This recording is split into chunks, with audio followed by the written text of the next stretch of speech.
నమస్తే రమ్మగారు. నమస్తే జయ. రమ్మగారు, సాధారణంగా వంట చేసేటప్పుడు వంటింట్లో ఆడవాళ్ళు చేసే చిన్న చిన్న మిస్టేక్స్ ఉంటాయండి. వాటిని సరి చేసుకుంటే చాలా మంచిది కదా. ఎలాంటివి చేస్తుంటామండి? తెలిసి తెలియక, కావాలని కాదు, అన్ఎక్స్పెక్టెడ్గా బై మిస్టేక్ జరిగిపోతూ ఉంటాయి కొన్ని కొన్ని.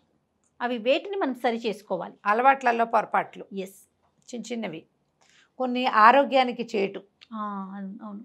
కొన్ని ఆరోగ్యానికి చేటుగా ఉంటాయి, కొన్ని ఏమో చూడ్డానికి బాగుండవు, కొన్ని శాస్త్రం ఒప్పుకొని పనులు. కరెక్ట్ అండి. ఎవరైనా చేసేదే. ఇప్పుడు స్నానం చేయకుండా వంట చేయకూడదు అనే సిద్ధాంతం ఒకటి ఉంది జయ. స్నానం చేసి వంట చేసుకోవాలి. స్నానం చేయకపోతే మనం రాత్రి నిద్ర తాలూకు స్ట్రెస్ ఇవి పడుకునే చోట నుంచి వచ్చి వంటలోకి దిగిపోకూడదు. పొద్దున స్నానం చేసేసి వంట చేస్తే ఫ్రెష్గా ఉంటుంది. అవును. అయితే వంట అయ్యేసరికల్లా చెమట పోస్తుంది కదా, అంటే మళ్ళీ స్నానం చేస్తే సరిపోతుంది. మళ్ళీ ఒకసారి మొహం కడుక్కుని బట్టలు మార్చుకుంటే సరిపోతుంది. వంట అనేది అంత బృహత్తర కార్యక్రమం కదా. మనం ఏం పొయ్యి దగ్గర కూర్చుంటున్నామా? ఇప్పుడు స్టవ్, ఇండక్షను, అంతే, మైక్రోవేవ్, లేకపోతే రైస్ కుక్కరు, ఇవే కదా మనం వాడుతున్నాం. ఇంట్లో వంటిళ్ళల్లో ఖచ్చితంగా ఎగ్జాస్ట్ ఫ్యాన్ ఉండేలాగా పెట్టుకోండి. చిన్న చిన్న ఇళ్లల్లో కూడా, చిట్టి వంటిళ్ళైనా ఒక ఎగ్జాస్ట్ ఫ్యాన్ ఉంచుకోండి. ఇప్పటిదాకా లేకపోతే అందరి ఇళ్లలోనూ చిమ్నీలు ఉంటున్నాయి, ఎగ్జాస్ట్ ఫ్యాన్లు ఉంటున్నాయి. ఎగ్జాస్ట్ ఫ్యాన్ ఉంటే ఏమవుతుందంటే గాలి బయటికి వెళ్ళిపోతుంది, ఆవిరి బయటికి పోతుంది, నూనె వాసనలు బయటికి వెళ్తాయి. మనకంత చెమటగా, ఉక్కగా, బంకగా అలాగేం ఉండదు. ఎవరింటి కిచెన్లో ఎగ్జాస్ట్ ఫ్యాన్ లేదో పల్లెటూళ్ళల్లో కూడా ఎగ్జాస్ట్ ఫ్యాన్ పెట్టుకోవచ్చు. రకరకాల ఫ్యాన్లు, లైట్లు పెట్టుకుంటాం కదా, దాంతోపాటు ఇది కూడా పెట్టుకుంటే ఇల్లు శుభ్రంగా ఉంటుంది. మీకు కూడా కొంచెం ఫ్రెష్ ఫీల్ ఉంటుంది. ఆ ఇంట్లో మా వంట చేసిన ఘాటు వాసనలన్నీ ఇల్లంతా చుట్టుముట్టకుండా బయటికి వెళ్తాయి. ఇది ఒక పద్ధతి. సూపర్. అయితే స్నానం చేయకుండా వంట చేయొద్దు, మెయిన్ రూలు. ఎప్పుడో ఒకప్పుడు హడావిడిగా చేసేయాల్సి వస్తుంది, తప్పదు. ఇంకా అవకాశం లేనప్పుడు చేసేసుకోండి. అవకాశం ఉన్నప్పుడైనా 12 దాకా ఉండి 12కి స్నానం కాకుండా పొద్దున్నే ఓ చెంపు పోసుకోండి. తర్వాత కావాలంటే హెన్నా పెట్టుకోండి, మీ ఇష్టం, మళ్ళీ చేయొచ్చు. హెన్నా పెట్టుకోవాలి, ఆ వాటి కోసమే కదా ఆగుతాం కదా జయ. బట్టలు ఉతుక్కోవాలి, హెన్నా పెట్టుకోవాలి, ఇంకేదో చెయ్యాలి, ఇల్లు ఉడ్చి తడిబెట్టి పెట్టుకోవాలి. ఒక చెంబు నీళ్ళు పోసుకొని స్నానం ఫ్రెష్గా తర్వాత పనులు మొదలు పెట్టుకోండి. అయితే ఇల్లు వాకిలి ఊడ్చాక స్నానం చేస్తే బాగుంటుంది. ఇల్లు ఉడ్చుకోవటం అది పొద్దున్న చేసేస్తాం కదా, పొద్దున్నే చేసేస్తారు. పని వాళ్ళు ఉంటే ఆ వీలు వేరేవి. సాధారణంగా చేయకూడని మిస్టేకు స్నానం చేయకుండా వంట చేయటం. మీ అవకాశాన్ని బట్టి చేయండి అమ్మా. ఇది శాస్త్రం చెప్పిందే అయినప్పటికీ మనం ఇప్పుడు పరుగు జీవితాలు వేరు మనవి. అవును. మనకున్న స్ట్రెస్, మనకున్న టైము, దాన్ని మేనేజ్ చేసుకునేటట్టుగా వీలుగా ఎలాగోలాగా కుదుర్చుకోండి. కనీసం పర్వదినాల్లోనూ పండగల్లో అయినా స్నానం చేసి వంట చేసుకోండి. ఓకే. కనీసం పర్వదినాల్లో ఇదొకటి. తర్వాత జుట్టు విరబోసుకుని వంట చేయొద్దు. నాలాగా ఇంత చిన్న పిల్లకున్న వాళ్ళు కూడా ఒక క్లిప్ పెట్టుకోండి. ఈ వంట చేసేటప్పుడు హెయిర్ మన స్టవ్ మీద కానీ, వంటలో కానీ, నేల మీద కానీ పడితే చీదరగా ఉంటుంది చూసే. తర్వాత జుట్టు ఎంతసేపు ఇట్లా ఇట్లా అనుకుంటూ వంట చేయొద్దు. అసలు తల మీదకి చెయ్యి వెళ్ళకూడదు. అది దరిద్రహేతు అని నేను చెప్పనమ్మా, శుభ్రం కాదని చెప్తా ఖచ్చితంగా. వెంట్రుకలు రాలుతాయి, పెద్దవే రాలకల్లా. ఇప్పుడే స్టార్ట్ అవుతున్న చిన్న వెంట్రుక కూడా రాలుతుంది, చేసే పదార్థంలో పడుతుంది. అవును. ఈ మిస్టేక్ చేయొద్దు. జుట్టు విరబోసుకొని ఉండద్దు. దేవుడి పూజని జుట్టు విరబోసుకొని చేయకూడదు.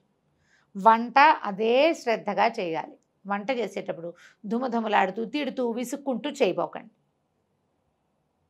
మీరెంత ప్రశాంతమైన ఆలోచనలతోటి వంట చేస్తారో, ఎంత తాపీగా, ఎంత టైం మేనేజ్మెంట్తో వంట చేస్తారో, వంట అంత చక్కగా కుదురుతుంది. తినే వాళ్ళకి కూడా బాగుంటుంది, వాళ్ళ ఆరోగ్యానికి కూడా మంచిది. మన భర్త, మన పిల్లలే తింటారు ఎక్కువగా.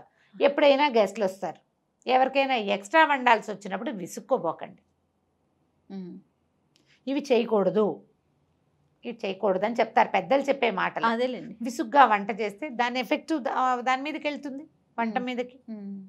రుచి కుదిరినా కూడా మన మనసు అందులో లేదు. అవును కదా. రుచి కుదరచ్చు, ఒక్కొక్కసారి కుదురుతుంది. మనకు వంట బాగా చేయి తిరిగిన వంట అయితే ఆ నిద్రలో వేసిన తాలింపులు, ఉప్పు, కారాలన్నీ సరిగ్గానే ఉంటాయి. ఫోకస్డ్గా చేయండి వంట. వంటిల్లు శుభ్రంగా ఉంచుకోండి. తరచుగా ఉన్న వస్తువులు, పప్పు, చింతపండు, మిరపకాయలు రవ్వలు పిండ్లు ఉంటే వాటిలలో ఏమైనా పురుగు పట్టిందేమో అబ్జర్వ్ చేసుకోండి. వంటింట్లోకి కొంచెం ఎండ గాలి వెలుతురు తగిలేలాగా ఉంచండి. ముందు దేవుడి గది ఎంత శ్రద్ధగా తుడుచుకుంటామో అట్లా శ్రద్ధగా వంటలు తుడవండి. రోజుకు 2 సార్లు తడిబట్ట పెట్టడం మంచిది. వంటింట్లో కాస్త నీళ్ళు చల్లి తుడుచుకున్నా సరే అంతే. స్టవ్ తొడవకుండా గట్టు తొడవకుండా రోజువారీ వంట చెయ్యొద్దు.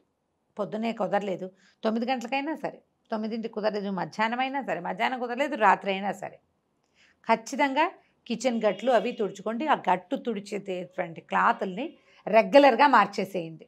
దాంట్లో చాలా జర్మ్స్ ఉంటాయి. సింక్ క్లీన్గా ఉంచుకోండి. డస్ట్బిన్ ఎప్పుడు సింక్ కింద ఉంచొద్దు. కిచెన్లో ఉంచుకోవద్దు, బయట ఉంచుకోండి, బాల్కనీలో ఉంచుకోండి. ఓ కవర్ పెట్టుకుని చెత్త అంతా అందులో వేయటం, ఇది పట్టుకెళ్ళి అందులో పడేసుకోవటం, అట్లా ప్లాన్ చేయండి. కానీ మురిగ్గా శుభ్రంగా లేని డస్ట్బిన్స్ని వాటిని చీపురుని వంటింట్లో ఉంచకండి. చీపురు కూడా వంటింట్లో పెట్టద్దు, వంటింటికి బయట ఉండాలి అది. ఇవన్నీ మనకు ఆరోగ్యానికి ఆటే మంచిది కాదు. ఇంట్లో ఏమైనా బొద్దింకలు అవి ఉన్నాయా అబ్జర్వ్ చేసుకోండి. బొద్దింకలు ఉంటే వంటలో పడే అవకాశం ఉంది. మూతలు పెట్టకుండా ఏవి ఉంచద్దు. ఆయిల్ క్యాన్కి మూత, పాల మీద మూత, పెరుగుకి మూత, అన్నం పప్పు కూర చారు అన్నిటికీ మూతలు, లేదా 2 గిన్నెలు ఒకదాని మీద ఒకటి పెట్టి పై గిన్నె మీద మూత. ప్యాకెట్లు అవి ఓపెన్ చేసి వదిలిపెట్టద్దు. ఇప్పుడు మనకి క్లిప్స్ వచ్చినాయి, అవును, ఈ క్లిప్ పెట్టేస్తే సరిపోతుంది. లేదా ఈ కవర్ని ఇట్లా ఫ్లాప్ చేసి మన వెనక్కి తిప్పేసేస్తే కనుక ఇంకా చక్కగా క్లోజ్డ్గా ఉంటుంది. దానివల్ల పిండి అవి పాడైపోకుండా ఉంటాయి. డబ్బాలు ఉంటే చక్కగా డబ్బాల్లో పోసి పెట్టుకోండి. ఎప్పటికప్పుడు కిచెన్ని మిగిలిన ఇల్లు కంటే కూడా వంటింటి శుభ్రతకి ఎక్కువ ప్రాధాన్యత ఇవ్వండి. మీరు వంట ఇల్లు ఎంత శుభ్రంగా ఉంచుకుంటే అంత మీ జీవితం ఆరోగ్యవంతంగా ఉంటుంది. తర్వాత కిచెన్ సింకుల్లో రిపేర్లు ఉంటే, నీళ్లు కింద కారిపోతుంటే ఇమీడియట్గా ప్లంబర్ని పిలిచి ఆ పని చేయించేసుకోండి. జ్ఞాపకం పెట్టుకోండి, మనం వేస్ట్ చేసే బొట్టు నీళ్లు మన డబ్బు అట్లా వృధా అవుతుంది. కిచెన్లో ఎప్పుడు తడిగా చెమ్మగా ఉంటే ఫంగస్ ఫామ్ అవుతుంది. ఎప్పుడు శుభ్రంగా ఉంచుకోవాలి, డ్రైగా ఉండాలి కిచెన్. వంటిల్లు ఎప్పుడు డ్రైగానే ఉండాలి. శుభ్రంగా ఉంచుకోండి. దాన్ని శుభ్రంగా ఉంచితే ఇక మీరు ఏ తప్పులు చేయరు. ఇవే మనం చేసే పొరపాట్లు చేయాలి. దైనందిన జీవితంలో మనం ఈ పొరపాట్లే చేస్తాం. నూనె వేస్తామా, నూనె చేత్తో డబ్బాలు ముట్టుకుంటూ ఉంటాం. అందుకని ప్రతి నెల డబ్బాలన్నీ శుభ్రంగా తోమించుకుని పెట్టుకోవటం. ఓ పదార్థం అయిపోయింది, దాన్ని తోమి ఎండని వెళ్ళబెట్టుకుని ఇక శుభ్రంగా తుడుచుకుని మళ్ళీ ఫ్రెష్ వస్తువు పోసుకోండి. ఆ 1 కేజీన్నర 2 కిలోల కందిపప్పు అయిపోయాక అదే డబ్బాలో మళ్ళీ కందిపప్పు పోయొద్దు. ఏదైనా పురుగు పట్టే అవకాశం పాత కందిపప్పు వల్ల ఉంటుంది. అయిపోగానే డబ్బా కడుక్కోవాలి. మొత్తం అన్నీ ఒకేసారి అయిపోవు కదా, కొంచెం ముందు వెనకగా అవుతాయి. డబ్బా అయిపోతే శుభ్రంగా కడిగేసుకోవటము, దాంట్లో చేయటం. ఎప్పటి డబ్బా అప్పుడు. ప్లాస్టిక్ వాడకాన్ని తగ్గించండి కిచెన్లో. చేయగలమా? ట్రై చేయాలి రమ్మగారు. ట్రై చేయాలి. చాలా వరకు చేయొచ్చు. ఎందుకంటే ఇప్పుడు మనకి స్టీల్ డబ్బాలు వచ్చేస్తున్నాయి కదా, బాగా గ్లాస్ జార్స్ ఉన్నాయి. గ్లాస్ జార్స్ బాగా ఆ మధ్య ప్లాస్టిక్ ఒక ఫ్యాషన్ అయింది కదా రమ్మగారు. ఇప్పుడు అవేర్నెస్ వచ్చింది, వద్దు మళ్ళీ మనం పాత పద్ధతిని ఫాలో అవుతాం అనేసి. కావాలంటే స్టీల్ డబ్బాల మీద పేర్లు పెట్టుకోవటమే అంతే. లేదా సైజుల వారీగా ఉంచుకుంటే ఈ సైజ్ దాంట్లో ఇది, ఈ సైజ్ దాంట్లో ఇది అని మనకు జ్ఞాపకం. ఎవరి వంటింట్లో వాళ్ళకి తెలిసిపోతుంది. డబ్బా చూస్తే కొత్త వాళ్ళకే అర్థం కాదు. అదే చింతపండు ఉప్పు లాంటివి స్టీల్ వాటిలలో వేయకుండా గ్లాస్ వాటిలలో వేసి పెట్టుకోండి. గ్లాస్ జార్లో పెట్టుకోండి. పింగాణివి దొరుకుతాయి మనకు, చక్కగా దొరుకుతున్నాయి కదా. అట్లా ఏదైనా అంటే మనం ప్రధానంగా ఏంటంటే ఈ తప్పుల వల్లే మనకి అనారోగ్యం రావడానికి అవకాశం ఉంటుంది. మురికి, దుమ్ము, పాత వస్తువు ఉండిపోవటం, పాత ఉన్న దాంట్లోనే వేయటం, పురుగు పుట్టి పై వస్తువు పాడైపోవటం.